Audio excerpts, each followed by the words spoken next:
ముఖంలో పెట్టుకున్న కార్యక్రమం ఇదేదో టైంపాస్ ప్రోగ్రాం కాదు.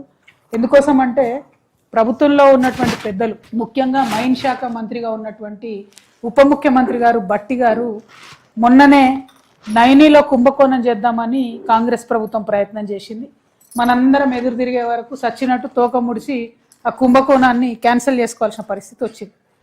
ఆ బాధతోని, ఆ ఆక్రోషంతోని ఇవాళ కార్మికుల మీద పడ్డది కాంగ్రెస్ ప్రభుత్వం తప్పితే ఇంకోటి కాదు.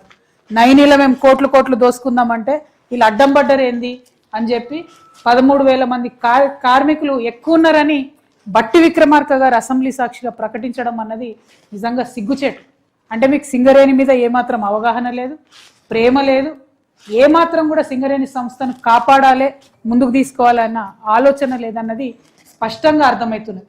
మరి ఈ సందర్భంలో నేను మిగతా అన్ని కార్మిక సంఘాలకు, అది టీబీజీ కేసు కావచ్చు, ఏఐటీయూసీ కావచ్చు, సిఐటీయూసీ కావచ్చు, ఐఎన్టీయూసీ కావచ్చు, డిఎంఎస్ కావచ్చు, టీఎన్టీయూసీ కావచ్చు, ఇంకా రిజిస్ట్రేషన్ ఉన్నటువంటి లేనటువంటి ఏ సంఘం అన్న కావచ్చు, నేను మిమ్మల్ని అందరినీ కూడా చేతులు జోడించి వినమ్రంగా నమస్కరించి కోరుతున్నా.